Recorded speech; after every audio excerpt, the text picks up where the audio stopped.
আসসালামু আলাইকুম। আশা করি সবাই ভালো আছেন।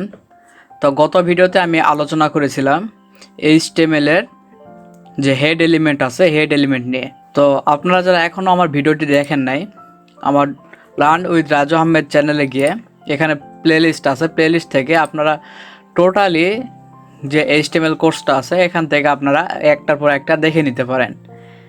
আর আজকের ভিডিওতে আলোচনা করব HTML এর আরেকটি গুরুত্বপূর্ণ বিষয়, সেটা হচ্ছে লেআউট। আমার চ্যানেলটিকে এখনও যারা সাবস্ক্রাইব করে নাই তারা অবশ্যই আমার চ্যানেলটিকে সাবস্ক্রাইব করে দিন এবং পাশে থাকা বেল বাটনটি অবশ্যই প্রেস করে রাখুন এরকম আপডেট ভিডিও সবার আগে পাওয়ার জন্য।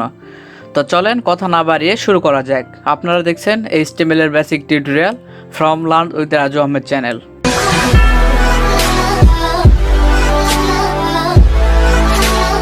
তো ভিডিওর শুরুতে আমরা সরাসরি W3School.com চলে যাব এবং এখান থেকে HTML টিউটোরিয়ালটা সিলেক্ট করে নিয়ে জাস্ট একটু স্ক্রল করলে দেখতে পাবেন যে HTML যে লেআউট আছে লেআউট পেজটা এখানে পেয়ে যাবেন।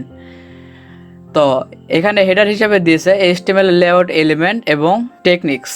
একটা ওয়েবসাইটকে সুন্দরভাবে করার জন্য এটার বিভিন্ন লেআউটে ভাগ করা হয়। আর একটা লেআউটের ভিতর হেডার থাকে, ফুটার থাকে এবং মাঝখানে কিছু রেসপন্সিভ বা সুন্দর কিছু বডি থাকে, বডি এবং এর সাথে আরও কিছু মেনু বার থাকে। তো এগুলোকে পার্ট বাই পার্ট এবং একটা পেজের চারিপাশে সুন্দরভাবে সেট আপ করাটাই হচ্ছে HTML লেআউটের কাজ। তো এখানে দেখতে পাচ্ছেন যে HTML লেআউট সাজানোর জন্য এখানে কয়েকটা ট্যাগ ইউজ করা হয়।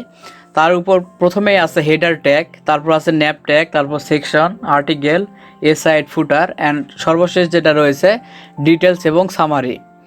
এই সবগুলো মিলিয়েই একটাকে লেআউটকে সুন্দরভাবে সাজানো হয়।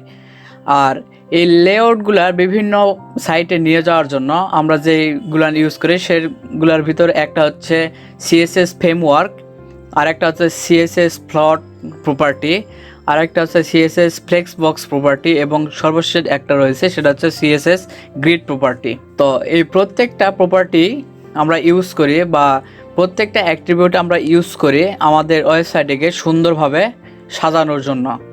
তো প্রথমে আসছে CSS এর ফ্রেমওয়ার্কের কাজ। তো CSS ফ্রেমওয়ার্ক জানার জন্য আমরা w3.css এ যদি আমরা ক্লিক করি, এখানে টোটালি বিস্তারিতভাবে দেওয়া আছে, আপনারা একটার পর একটা ভালোভাবে দেখে নিতে পারেন। আমরা সবচাইতে বেশি যেটা ইউজ করব সেটা হচ্ছে CSS ফ্লট লেআউট।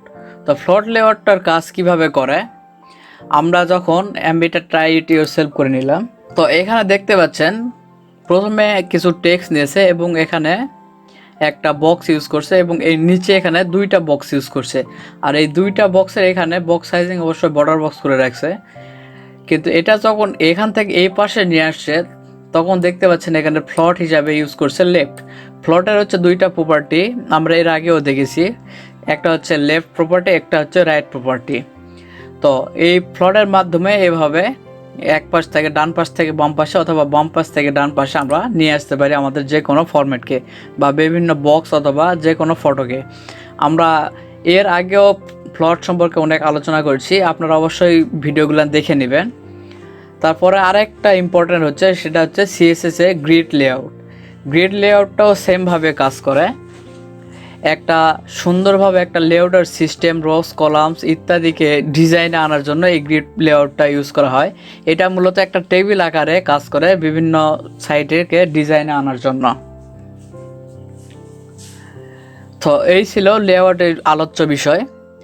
যদি ভিডিওটি ভালো লাগে অবশ্যই ভিডিওতে একটা লাইক করে দিবেন এবং নলেজ শেয়ারিং পারপাস অবশ্যই আপনাদের ফ্রেন্ডের মাঝে ভিডিওটি শেয়ার করে দিবেন। তো ধন্যবাদ, সবাই ভালো থাকবেন। আসসালামু আলাইকুম।